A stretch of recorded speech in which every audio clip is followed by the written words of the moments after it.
En la Parashá Vaerá, Adonai comienza el proceso de liberación de los israelitas de su esclavitud en Egipto. Y es muy interesante lo que vamos a ver a continuación, porque aquí el Eterno va a codificar su plan de salvación, no nada más para Israel en el Éxodo, en Shemot, sino va a revelarnos su plan de salvación para toda la humanidad a través del más perfecto y mejor Moisés, que es Yeshua.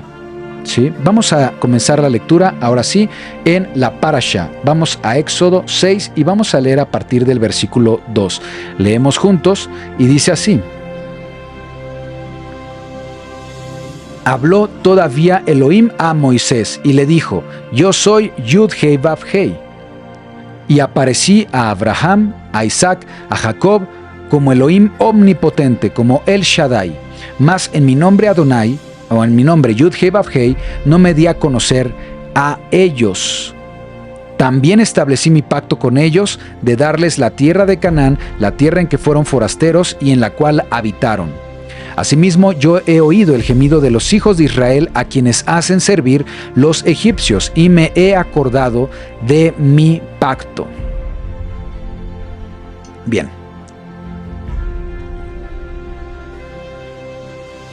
Aquí Moisés está estableciendo que los eventos que van a acontecer con Moisés y con el pueblo de Israel son la continuidad o la promesa o el cumplimiento de la promesa del pacto que Adonai estableció con Abraham, con Isaac y con Jacob. ¿Sí? Recordemos que el Eterno ha elegido el linaje de Abraham, lo elige para bendecirlo y lo elige con un propósito: ser de bendición para todas las naciones. Será a través de Israel que Adonai va a mostrar su sabiduría, sus mandamientos, cómo un pueblo santo debe comportarse y de esa manera llevar la Torá y la justicia a otras naciones. Originalmente ese es el propósito de la nación de Israel cuando se conviertan en una nación de sacerdocio, en una nación apartada y santa que vive conforme a los mandamientos del Eterno, ¿sí? Entonces, Adonai quiere eso para nosotros, quiere que seamos libres de Egipto. Dice Adonai que escuchó el clamor, el gemido de los hijos de Israel de la opresión que estaban experimentando en Egipto. Ahora, algo interesante que podemos también analizar de esta parashá es Egipto. La palabra Egipto en hebreo es como se escribe, como está escrita aquí en el pizarrón, ¿sí? Tenemos entonces la palabra Mitzraim. Mitzraim significa o se tradujo como Egipto. Mitzraim, así es como se escribe. Y la traducción hebrea literal de Mitzraim significa lugares estrechos o lugares de opresión. Lugares de opresión. Entonces, Mitzraim o Egipto se vuelve en un simbolismo de opresión y proféticamente, simbólicamente, representa al mundo, ¿sí? Representa a el mundo, los valores, las creencias, el pecado, la iniquidad de este mundo que se aleja del Eterno. Y eso es lo que representa Egipto, un lugar o lugares de opresión, ¿sí? Esto es una referencia de opresión espiritual, de opresión ideológica, también a opresión a través del pecado que muchas personas en este mundo están experimentando. Así como Egipto estaba plagado de dioses, el mundo actual también está lleno de dioses modernos, como lo que comentábamos: dinero, poder, ideologías, tentaciones, pecados que son usados por el adversario, que es Faraón, un simbolismo para Satanás, es utilizado para oprimir a las personas alejándolas del Eterno, ¿sí? Entonces, Egipto representa al mundo donde hay opresión espiritual, donde hay opresión ideológica, donde hay opresión de pecado. Ahí lo tenemos, ¿sí? Cuando hablamos de opresión espiritual, la opresión espiritual, actualmente las personas viven en un Egipto espiritual atrapadas en falsas creencias, en falsas prácticas espirituales engañosas y por supuesto en ausencia total de fe.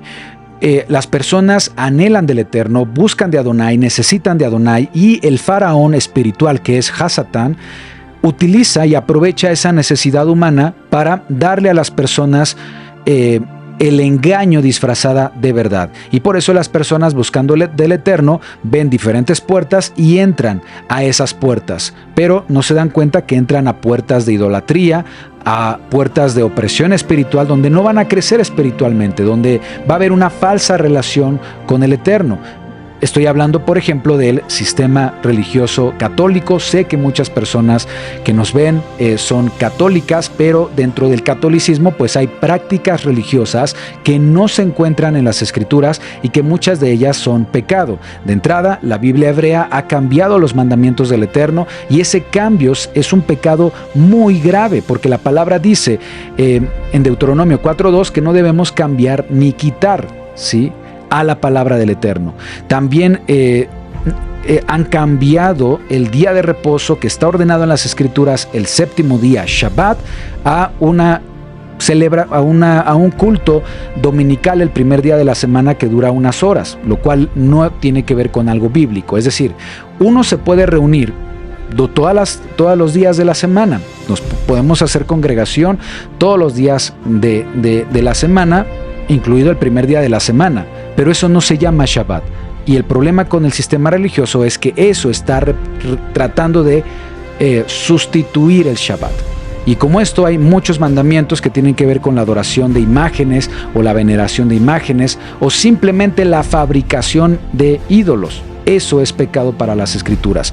Obviamente hay otros sistemas religiosos como el New Age, donde todo se desplaza al Eterno, se desplaza a Dios y se pone al ser humano en su lugar. Y el humano se convierte en Dios o pretende convertirse en Dios.